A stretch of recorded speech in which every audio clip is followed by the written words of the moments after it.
Hello friends, welcome to Easy Science. We will study class 10 physics NCERT chapter number 10 light reflection and refraction part 3. जो topics इस chapter में cover किए गए हैं वो ये सभी है।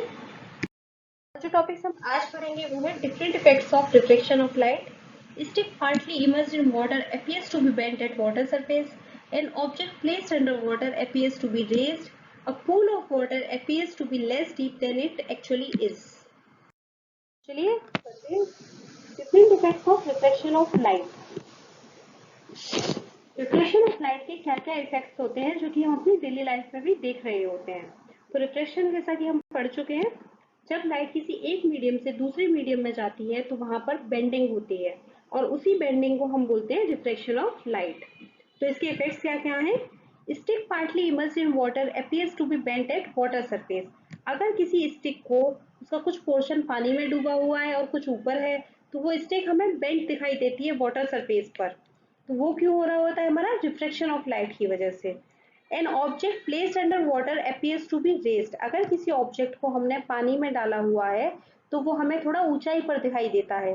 जैसे हमने किसी ऑब्जेक्ट को डाला हुआ है किसी बीकर में, अगर मान लीजिए हमने 10 सेंटीमीटर गहरा है वो हमने उसमें डाला हुआ है तो वो हमें 10 सेंटीमीटर की गहराई पर दिखेगा, लेकिन जब हम उसमें पानी डाल देंगे तो वो हमें 7 या 8 या 5 जो भी है उतनी गहराई पर दिखेगा। तो क्या है, वहां पर वो रेज हो रहा है, एक्चुअली में नहीं हो रहा होता है लेकिन हमें ऐसा दिखाई देता है।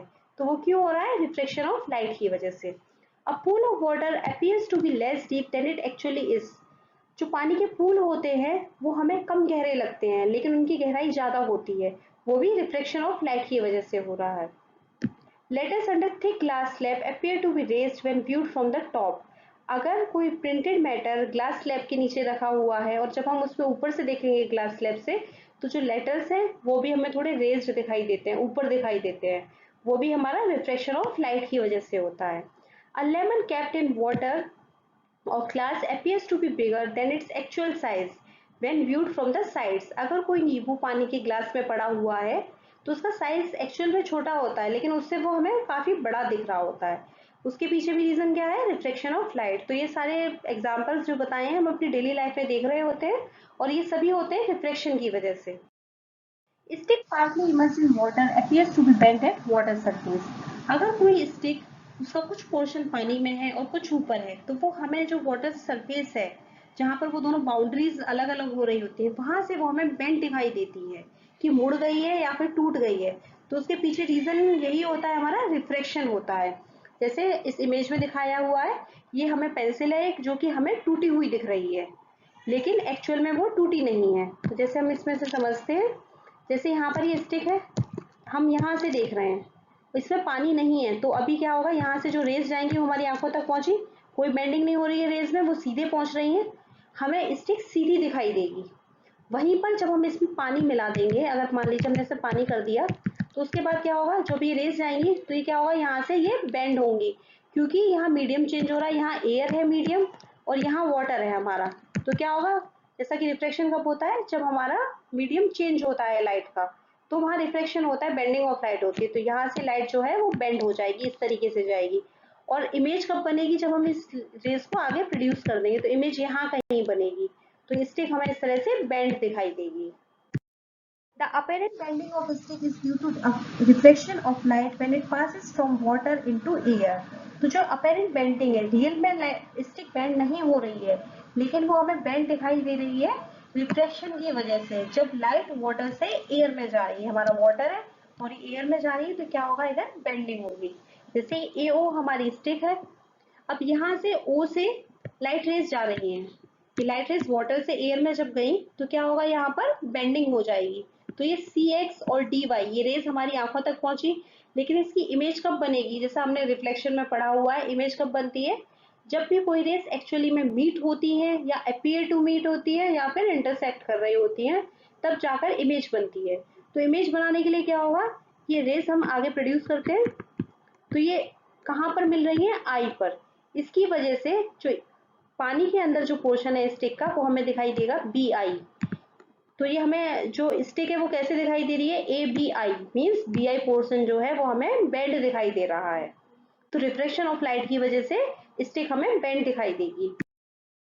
An object placed under water appears to be raised. अगर कोई ऑब्जेक्ट पानी के अंदर डाला हुआ है तो वो हमें ऊपर दिखाई देता है, जैसे यहाँ पर इमेज में दिखाया हुआ है।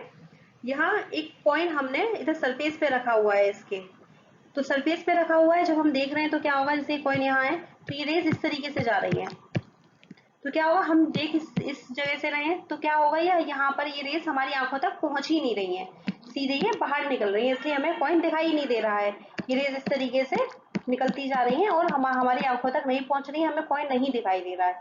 लेकिन जब हमने इसमें पानी डाल दिया, ये हमने पानी डाल दिया है, तो क्या होगा, इधर से कॉइन से ये रेस इस तरीके से निकली, और जब इनका मीडियम चेंज होगा तो यहाँ बेंडिंग होगी, रिफ्रैक्शन हो रहा है यहाँ, तो बेंडिंग हुई तो इसकी वजह से ये रेज यहाँ तक पहुंच गई, हमारी आंखों तक पहुंची। लेकिन इमेज कब बनेगी, जब ये कहीं जाकर मिलेंगी, रेज कहीं मीट होंगी, तो ये आगे प्रोड्यूस होकर ये हमारी के पॉइंट पर जाकर मिल गई हैं ये रेज।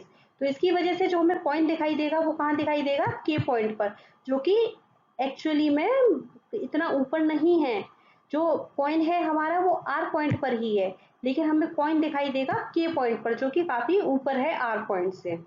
तो यहाँ पर रिफ्लेक्शन की वजह से कोई भी ऑब्जेक्ट जो होता है पानी के अंदर है वो हमें ऊपर दिखाई देता है अपनी एक्चुअल पोजीशन से।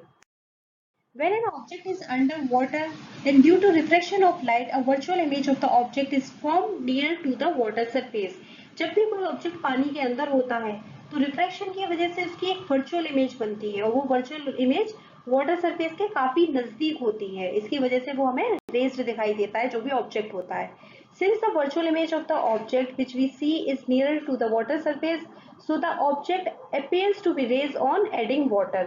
तो जो वर्चुअल इमेज बन रही होती है, जो हम देखते हैं, वो वाटर सरफेस के काफी नजदीक होती है, इसकी वजह से वो हमें ऊपर दिखाई देता है। A pool of water appears to be less deep than it actually is. जो पानी के पूल होते हैं उनकी गहराई ज्यादा होती है लेकिन वो हमें कम गहरे लग रहे होते हैं, वो होता है हमारा रिफ्लेक्शन ऑफ लाइट की वजह से।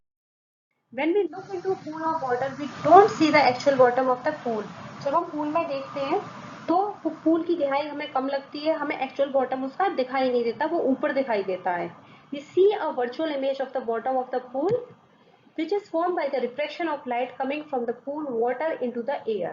तो हमें जो पोजीशन दिखाई दे रही होती है वो वर्चुअल इमेज होती है, उसकी वर्चुअल पोजीशन है, एक्चुअल बॉटम हमें कभी दिखाई नहीं देता, रिफ्लेक्शन ऑफ लाइट की वजह से वो काफी ऊपर दिख रहा होता है। रिफ्लेक्शन क्यों हो रहा होता है, क्योंकि लाइट रेज वाटर से एयर में जा रही होती है। जैसे हम इस डायग्राम से देखते हैं, ये ओ पॉइंट से रेज जा रही है, ये रेज गई है हमारी, तो ये हमारी आंखों तक पहुंची जब, तो क्या होगा, ये जब वाटर से जब एयर में गई तो इस पॉइंट पर जाकर ये बेंड हो जाएंगी, यहाँ पर इनका मीडियम चेंज हो रहा है इसलिए बेंडिंग हो गई। तो और इसकी इमेज कब बनेगी, जब हम ये कहीं एक्चुअली किसी पॉइंट पर जाकर मिलेंगी, तो जब इन्हें आगे प्रोड्यूस किया जाएगा तो ये आई पॉइंट पर मिली है, तो आई पॉइंट पर ही हमें इसका बॉटम दिखाई देगा। तो बॉटम जो है एक्चुअल में ओ है लेकिन हमें दिखाई दे रहा है आई, जो कि काफी ऊपर है ओ से, इसकी वजह से इसकी रियल डेप्थ जो है वो हमें कम लगेगी। रियली में डेप्थ काफी ज्यादा है लेकिन वो हमें डेप्थ उसकी कम लग रही होगी, जो कि अपेरेंट डेप्थ है उसकी वो काफी कम होगी। जो टॉपिक्स हम पार्ट 4 में कवर करेंगे वो है laws of reflection, refractive index, relation between refractive index and speed of light. Thank you for watching this video.